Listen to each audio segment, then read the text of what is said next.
একটা দুটা নয়, বরং 100টা খুন করেছে। সে 99 জন মানুষকে হত্যা করার পর ফতোয়া খুঁজে বেড়াচ্ছিল যে আমার তওবা কবুল হবে কিনা। একজন আবেদের কাছে গিয়েছে। আবেদ আর আলেম কিন্তু এক জিনিস না। তো এই আবেদের কাছে গিয়ে সে বলছে আমার কি ক্ষমা হবে, আমি 99টা খুন করেছি। সে বলল তোমার আবার ক্ষমা, তোমার ক্ষমা নাই।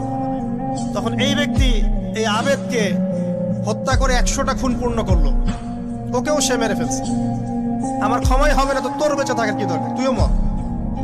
আল্লাহ রাব্বুল আলামিন এই ব্যক্তির মধ্যে একটা চেতনা তৈরি করলেন যে আমাকে তওবা করতে হবে।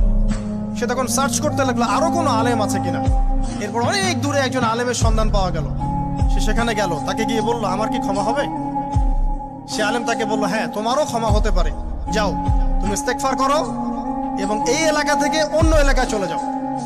মানে যে এলাকায় তুমি অনেক দিন ছিলে, যেখানে তুমি অনেক পাপ কাজ করেছো, এখানে থাকার দরকার নাই। তওবা করে তুমি অন্য কোথাও চলে যাও, নতুন একটা জীবন শুরু করো।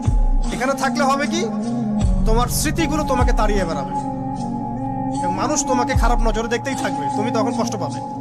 এই জন্য তুমি চলে যাও। তো চলে যেতে যেতে সে রাস্তায় ইন্তেকাল করে। এবার তার রূহ নিবে কে, এই জন্য দুদল ফেরেশতা আসছেন, জান্নাতি এবং জাহান্নামী। তাদের মধ্যে বাক বিতরটা হচ্ছে কে রূহ নিয়ে যাবে। জাহান্নামের ফেরেশতারা বলছেন সে এতগুলো খুন করেছে, তার রূহটা আমরা নিব। আর জান্নাতি ফেরেশতারা বলছেন না, সে তওবা করতে এসেছিল, অতএব সে আল্লাহর অভিমুখী হয়েছে, তার রূহটা আমরা নিব। আল্লাহ পাক এখানে একটা কৌশল করলেন।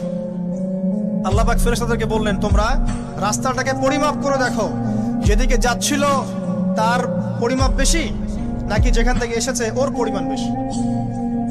আল্লাহ পাক জমিনকে আদেশ করলেন হে জমিন তুমি প্রশস্ত হয়ে যাও। এবার পরিমাপ করে দেখা গেল সে তওবার দিকে আসছিল, এর পরিমাণটা বেশি। একটা কাজের ওসিলা আল্লাহ পাক তাকে মাফ করে দিলেন।